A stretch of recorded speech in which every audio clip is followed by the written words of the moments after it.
I'm Kurt Bindewald, assistant to the Provost at Loyola University, New Orleans. In August of 2005, I was in my fifth year as resident chaplain for Beaver Hall. We were welcoming students that weekend for Wolfpack Welcome to start classes on Monday. But when we did get the call to evacuate, I was part of a team through residential life that took a caravan of Loyola University vehicles to Baton Rouge. I had the oldest of our university ministry vans, so we really didn't think the van was actually going to make it at all. But we did arrive in Baton Rouge 11 hours after we left New Orleans, and from there people started either renting vehicles or flying from Baton Rouge to get to homes. I ended up evacuating with my family. After dropping off the students in Baton Rouge, I have a sister who lives in Baton Rouge, so my entire family, I'm one of 6 kids, we're at my sister's and was there for 2 weeks until we could get back to my parents' home on the North Shore in Lacombe. So I was there helping my family and doing some remote work for Loyola during that time. Miraculously, the floodwaters stopped on Ferret Street. So we technically could have come back and actually had classes those semesters, but there was absolutely no infrastructure in New Orleans to support students or faculty and staff who had lost their homes. One of the great blessings at the time was that the administration at the time had decided that faculty and staff would still get paid. So that was a great blessing to relieve people who had lost their houses of that additional threat of not having a job anymore. It wasn't until October of 2005, when we arrived back on campus, the National Guard was still using a lot of our facilities. They were using our library as a base of operations.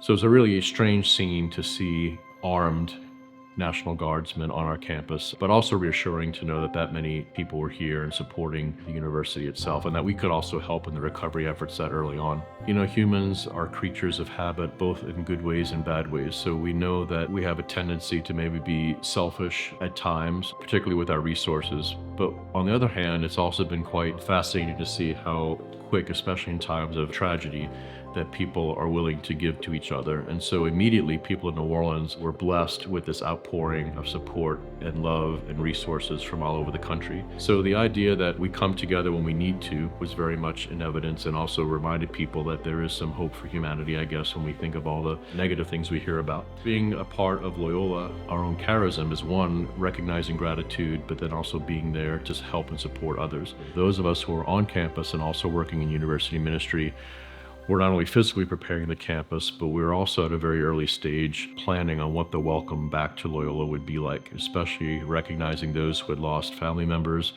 those who had lost homes, that it would be a potentially joyful homecoming, but also could be very tragic and very emotional for people coming back. And so we had all that in mind in how we planned and operated coming back. What was very helpful and what kept those of us who were from here, even despite knowing people who lost family, friends, lost homes and all our possessions, was the fact that there was hope. There was a connection to other people who could be here to help them. The number of people who opened up their homes to strangers across the country, those who continued to help even past Katrina. There was such an outpouring of people who wanted to come and volunteer into the city, and particularly as a Jesuit institution and connected to the other 28 at the time Jesuit schools across the country, we ended up having to hire somebody full-time just to coordinate all the requests we were getting for help outside of the city to come in. There were just so many different things that we hadn't thought of that needed to go into the whole process and logistics of supporting that many people. You can imagine trying to take care of people who lost everything, and at the same time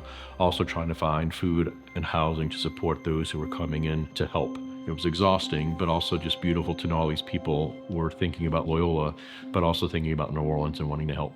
When they talk about life imitating art, coming back into the city on Veterans Avenue, everything was in color and everything was nice in Jefferson Parish. When you cross the parish line at the 17th Street Canal, all of a sudden everything was brown and dead because of the flooding that had happened. So it was sort of that scene like in The Wizard of Oz, where she goes from everything being brown and she arrives in the land of Oz and everything's in color. It was the opposite, going from color from Jefferson Parish to basically everything dead and brown and covered in mud in Orleans Parish. Going through an experience like that, and at this point, 20 years later, seeing that we did make it through, not everything was perfect, but the fact that despite people losing homes, people losing family members, life goes on. There were still very strong connections that were made between people that continue to be supportive. And again, the fact that people care and will do what they can to help you also makes a huge difference, and to know that there is that goodness and kindness and humanity that's still out there and will win over the tragedies and will win over the aggravations and the anger and the hatred that we see on TV every day. There's a lot more good than there is evil.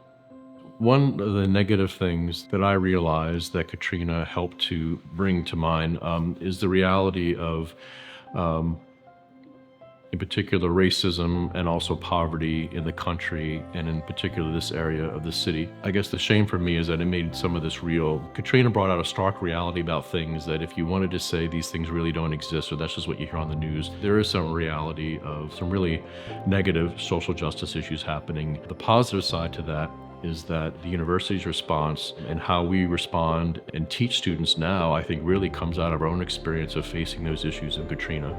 So when we talk at Loyola that we hope to not just talk the talk, but walk the walk, part of walking the walk is from our experience of what happened in Katrina right here in our front yard and our backyard, based on the recovery of Katrina that also highlighted some of the real social issues happening in the United States as a whole. For those of you thinking about, well, what happens if the next Katrina comes? We're in a much different space now, and a better place, I think, to handle that in the future. Our experience of Katrina and the decisions we had to make because of Katrina have actually helped us out in the long run now. So I do think in some ways Loyola is stronger because of Katrina. We've learned lots of lessons, and that despite the strength of storms and the frequency of storms and stronger storms that are happening now, I'm very confident and feel safe being here at Loyola and how we're going to care for each other if another storm should come.